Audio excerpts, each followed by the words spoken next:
I'm Chase Briscoe, driver number 14 Ford Mustang for Stewart Haas Racing, and you're watching William Blackwell on YouTube.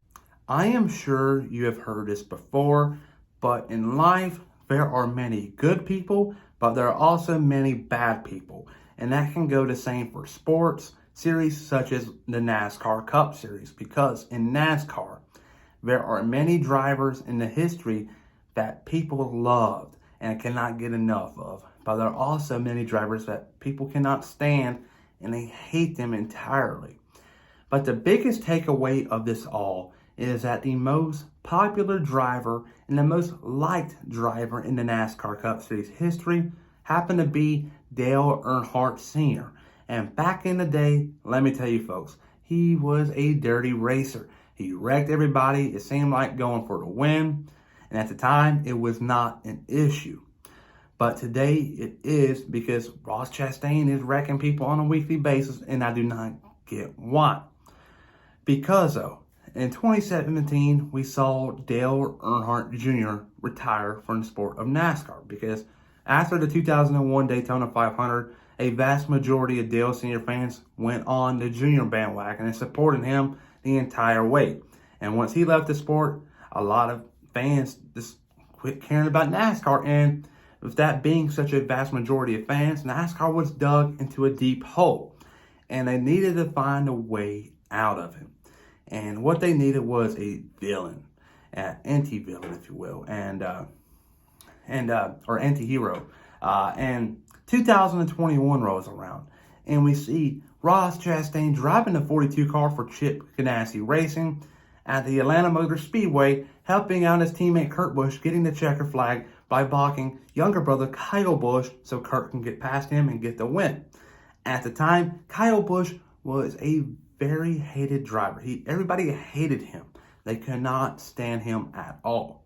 So the fans, when they saw this happen, they loved Ross Chastain, and they supported him. But the following season rolls around, though. He was a hero that year in 2021, but 2022 rolls around. He's with Trackhouse Racing, a new team in the Cup Series. They just bought out Chip Ganassi Racing, and boom. Next thing you know, Coda rolls around. He wrecks the 16 car and the 48 car going for the win, but they're hating on him. What do you want him to do? He's going for the win. He's got to wreck him to do so. You can't hate the man. He got the checker flag. Talladega. He wrecks more people, gets a win. And later on in the summer, we saw in Gateway where him and Denny Hamlin got into each other, and that carried on for a couple of weeks. And next thing you know, at the end of the year, you got a big time beef war between Denny Hamlin and Ross Chastain. And the 2023 rolls around. Chastain's a villain. Everybody hates him. They cannot stand him. The clash. He wrecks the 11 car going for a couple of positions, and people hate him for that. Then he had this deal in Atlanta where he supposedly wrecked a 4 car at Kevin Harvick, which he did not make contact at all, but people wanted to point fingers at him, as always. And later on down the road, we see what happens in Dover between him and the 5 car, because the 1 car bumped the 15, a lap car, which caused the 15 car to wreck, involving the 5. And at the end of the race, the 5, with a very damaged vehicle, decided to block the 1 car and to hold up the line and allow the 19 car of Martin Truex Jr. to pull away and get the checker flag, ending a big time winless streak, because Truex didn't win since the 2021 Richmond race, which was 53 races ago, something like that. But the point is, though, Truex won that race because of Kyle Larson holding up Ross Chastain in pure pity fashion.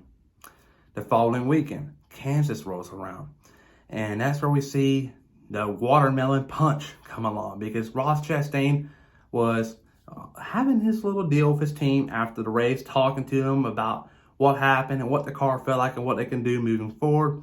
Next thing you know, Noah Gragson just comes up to Ross and pushes him and said, "What are you doing, man?" And he started cussing a lot. And eventually Ross told him to stop. And Gragson never stopped. He kept on going. Ross had enough of it, and he gave him a right hook.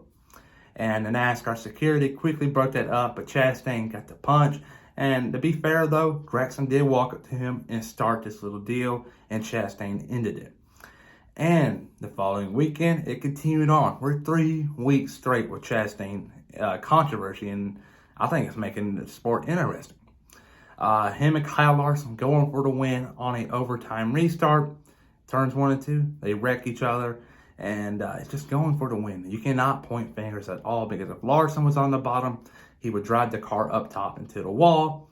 And my biggest takeaway of this weekend is that Chastain, in his interview, he did not really care what other people thought about him. He was just wanting to make his sponsors and his team proud of him. And I love Ross Chastain for doing that, because he's not scared. He's not backing down to anything. And I personally believe that Ross Chastain is the new Intimidator of the NASCAR Cup Series, whether you like it or not. He's making it interesting to watch again. He's making it fun to watch. People hate him. He's making NASCAR very exciting. And he's going to be in line for the most popular driver in the Cup Series this year and for many years to come. I think he's going to give Chase Elliott a run for his money, but not the good way. He's going to be the bad guy, but still, though, he's a very popular driver when it comes to talking about things on the internet. So, Chastain, I believe, is making the sport of NASCAR better. But what do you think about it? Because I'm very curious to know. So put your comments down below in the comment section, and I will read them and I will respond to them. And I'm very interested to read them. So get your comments down below, and please like and subscribe. And everybody have a phenomenal day.